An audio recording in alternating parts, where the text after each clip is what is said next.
Cattle have always been the main enterprise of the property. Closely aligned with this has been timber production.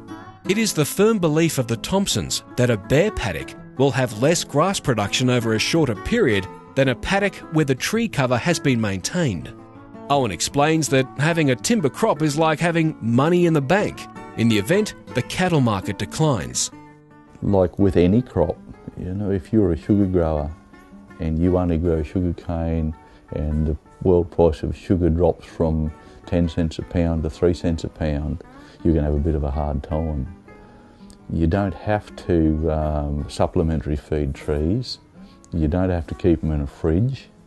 You don't have to water them every day. When there's a drought on and your cattle are not doing so well, we call it our tree bank. Instead of borrowing a bit of money from the Commonwealth Bank or the Westpac Bank or some other bank, we borrow from our tree bank to fund looking after your livestock. The tree crop in this situation, because it's the nature of the country here, is not high-class grazing country. It is second-class grazing country. The trees add the extra bit in a normal season. The trees will always add a little cream.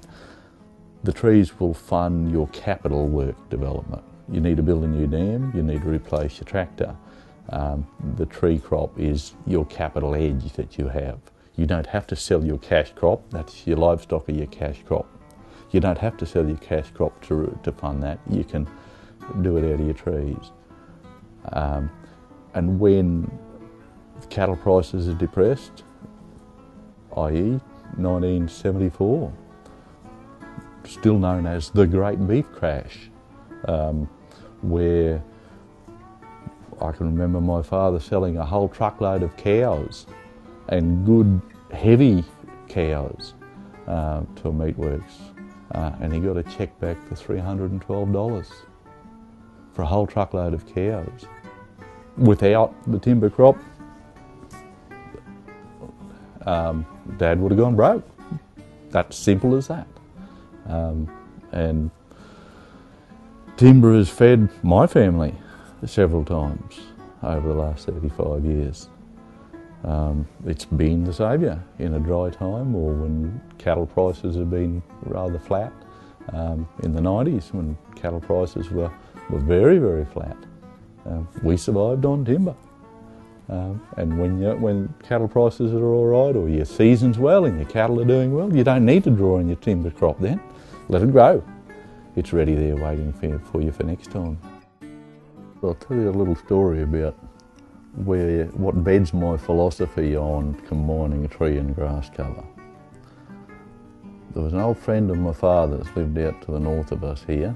He left an arm in some French farmer's cornfield in July 1917 and came back here to his selection out here in the bush.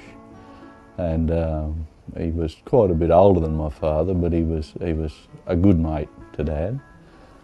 And when we'd be mustering in over near his boundary there, we'd often ride up to his hut at dinner time and boil a quart pot and have a yarn to griff. And we rode up there one day, and he'd been ring barking some trees and chopping a few wattle bushes down, and as little kids are prone to do, they ask questions quite innocently. And I must have asked him something about why he had rung barked that tree. And I always remember the words that he told me.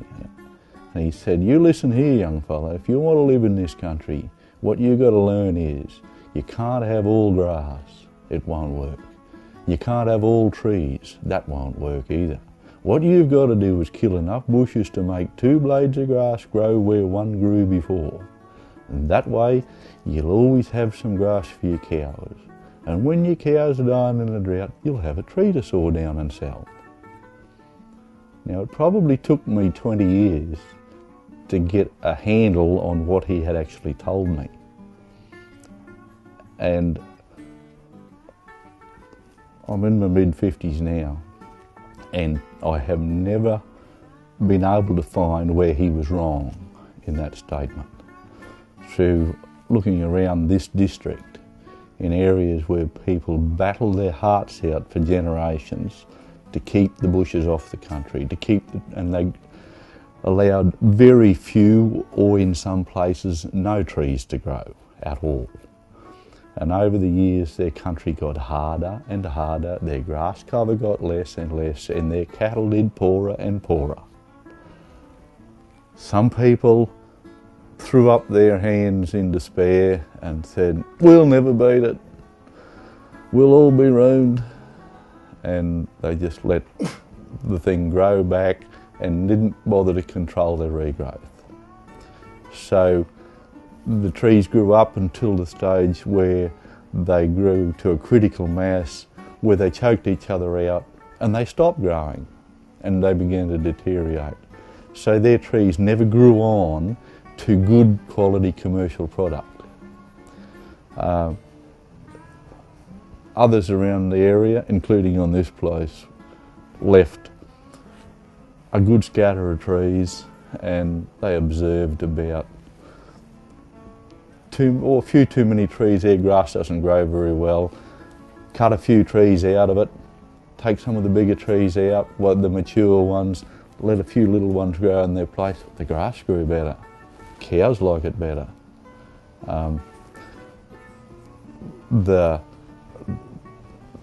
When a dry time like today, we're inside a building and the wind's blowing madly from the southwest. It's coming across from Antarctica somewhere. We can almost smell the penguins. Walk out there on the open hill and see what's happening to the ground surface. It's being exposed to the drying air, the hot sun and the wind. Go over to the next ridge where it's got a good scattering of trees, measure the wind speed at the ground. I think you'll find that the wind speed at the ground is only a quarter of what it is out in the open. So I'm no rocket scientist, but that to me says that if the wind speed is reduced, you've got a little bit of shade from the tree canopies. The drying effect on the surface of the ground and the drying effect on the quality of the pasture that's growing, the grass that's growing there, is not going to be as deeply affected as what it is where it's very open and exposed. Why it works is that it's got the advantages of your trees bring up nutrients from down deep. Yes, they steal a bit of moisture from the grass, but if you've got too many trees, well, get rid of a few of them. If you're going to grow trees, make sure there's something that can turn into something commercial. You've always got a tree to sell. You've always got a bit of shelter for your cattle. Don't know, I'm not a scientist. I'm just a cow cocky, but that's my observation. This property followed the pattern of most property selection in the early part of the last century. Properties were selected and progressively cleared for pasture and beef or dairy production. Little was known of the potential hazards of extensive land clearing, and given the abundance of timber, meagre value was placed on retaining it. An appreciation by the Thompsons, long before a general scientific or community awareness of the advantages of tree cover for improved grass and timber production, proved a significant benefit. As a consequence, most of the property has been progressively managed for grazing and timber production over the last 60 years. Forestry practices of thinning, harvesting and fire maintains the forest at around 140 stems per hectare.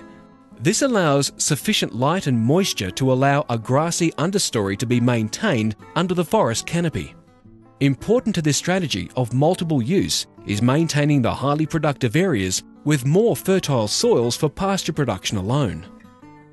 Fire is used for pasture improvement and regrowth management, with all forested areas mosaic burnt once every 5 years. Excessive post-harvest fuel load is prevented by reduction burns no more than 20 months in advance. To ensure safe practices, access tracks and fire breaks undergo constant maintenance. In addition, grazing provides its own natural fire protection system. This practice manages regeneration of the timber species as well, as acacia regeneration and regrowth is kept to manageable levels. This reduction in the fuel load also prevents seriously damaging wildfires. On occasion, the acacia requires treating with herbicide when numbers get too prolific and negatively impact on grazing values. Gradually, the property has been promoted to regenerate back into the areas that were historically cleared, and these areas now support significant stands of high-quality spotted gum. Anecdotally, observations by the Thompsons of growth from sapling to harvest suggest the trees at their current spacing of 8 to 9 metres have an annual diameter growth increment of at least 1 centimetre. All areas have been managed in accordance with the principles of the Native Forest Practice Code, being utilised as a minimum standard. One of the main drainage lines of the property commences in the adjacent old dairy farm, now part of the property, which was totally cleared in the 1920s. The creek was originally a permanent water line with deep holes.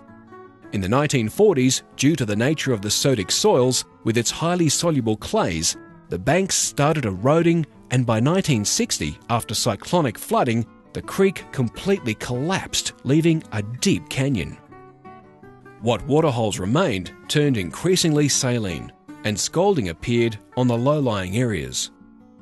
An early decision to allow natural regeneration over large areas of the farm saw the forest gradually re-establish, causing the salt scalding to gradually disappear. The creek erosion still remains a problem that can only be ameliorated by expensive engineering works. However, the erosion is slowed by maintaining tree and wattle cover. Any further gully erosion is allowed to regenerate to a heavy acacia cover. This is a graphic demonstration of the potential for severe erosion problems to develop with these soil types and the amelioration benefits of forest regrowth to salinity problems.